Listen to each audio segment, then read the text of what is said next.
लोकसभा चुनाव में दलित समुदाय के मतदाताओं के वोट बड़ी संख्या में पाने के बाद कांग्रेस उन्हें अपने साथ पूरी मजबूती के साथ जोड़ने में जुट गई। इसके लिए पार्टी के स्तर पर पूरे देश में संविधान रक्षक अभियान शुरू किया गया है।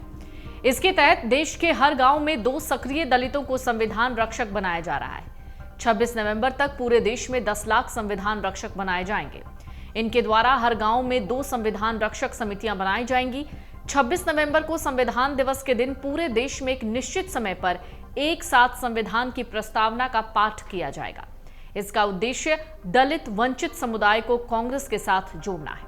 दरअसल चुनाव परिणामों में यह दिखाई पड़ा है कि पूरे देश में दलित समुदाय संविधान की रक्षा के नाम पर उसके साथ जुड़ा है। इसके लिए उसने बहुजन समाज पार्टी जैसी अपनी परंपरागत पार्टियों तक का साथ छोड़ दिया।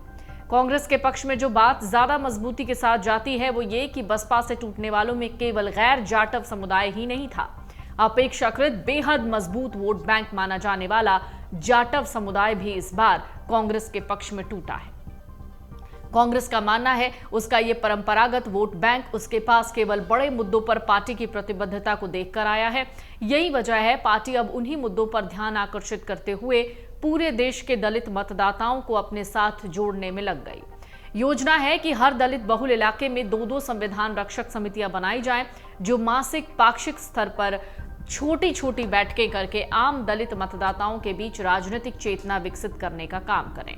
विधानसभा चुनावों को ध्यान में रखते हुए इस योजना को विशेष तौर पर उन राज्यों में लागू किया जा रहा है जहां आने वाले समय में विधानसभा चुनाव होने हैं। हरियाणा के 7,000 दलित बहुल गांवों में 14,000 दलित संविधान रक्षक तैयार किए जा रहे हैं। इसी तरह महाराष्ट्र, झारखंड, बिहार और जम्मू कश्मीर में पार्टी की तैयारी चल रही है।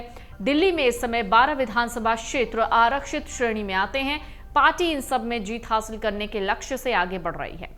पार्टी ने 1998 में दिल्ली की सभी आरक्षित सीटों पर जीत हासिल की थी। पार्टी उसी इतिहास को दोहराने की कोशिश में है। दरअसल राष्ट्रीय स्वयंसेवक संघ की सलाह पर भारत ने संगठन के हर स्तर पर दलित और आदिवासी नेताओं को आगे बढ़ाने का काम किया है। संगठन के साथ साथ सरकार और मंत्रिमंडल में बड़े पदों पर दलित आदिवासी समुदाय के नेताओं को बिठाकर पार्टी ने इन समुदायों को मजबूती के साथ अपने साथ जोड़ने का काम किया है। इसी का असर हुआ कि 2014 से लेकर 2022 तक पार्टी ने अनेक बड़े चुनाव जीतते हुए करिश्मा कर दिखाया। लेकिन 2024 के चुनाव में बीजेपी के कुछ नेताओं के बयानों से ये संदेश गया कि वो चुनाव में बड़ी जीत के बाद संविधान में बड़े बदलाव कर सकती है। कांग्रेस ने इस मौके को भुनाया, पूरे देश में ये प्रचारित किया बीजेपी संविधान में बदलाव करने की कोशिश कर सकती है। राहुल गांधी ने अपने हाथ में जिस तरह संविधान की प्रति लेकर इन बातों को मजबूती से उठाया, कांग्रेस को इसका लाभ मिला और दलित आदिवासी मतदाताओं का एक वर्ग बीजेपी, बसपा जैसे दलों से टूटा और उसके खाते में आ गया। मुस्लिम मतदाताओं के साथ यही मतदाता कांग्रेस को पुनर्जीवित कर गया। पार्टी अब इसी जनाधार को पकड़ रखने की कोशिश में है। कांग्रेस की दलितों का दिल जीतने की योजना बहुत अच्छी है, लेकिन इसको जमीन पर उतारना इतना आसान भी नहीं है। बीजेपी ने अपने हार का लेखा जोखा तैयार कर लिया है। पार्टी को अपनी गलती का एहसास है। वो इस पर दोबारा मजबूती से काम करने की रणनीति पर काम कर रही है। उधर लगातार अपना जनाधार खोती बसपा भी वापसी के लिए बेचैन है। मायावती ने पार्टी को दोबारा पुनर्जीवित करने की जिम्मेदारी भतीजे आकाश के हाथों में सौंपी। आकाश ने जितना आक्रामक अभियान शुरू किया था, उसे देखते हुए कई राजनीतिक पंडित बसपा का भविष्य बेहतर देख रहे हैं। ऐसे में दलित वोटों के 2 बड़े दावेदारों के मैदान में रहने से कांग्रेस की संभावनाएं आसान नहीं दिखाई दे रही, लेकिन कांग्रेस नेता इसके प्रति बहुत आश्वस्त हैं। दलित कांग्रेस विभाग के चेयरमैन राजेश लिलोठिया ने अमर उजाला से बातचीत की। कहा, आजादी के बाद से आज तक 75 साल का इतिहास हमारी विश्वसनीयता सिद्ध करता है।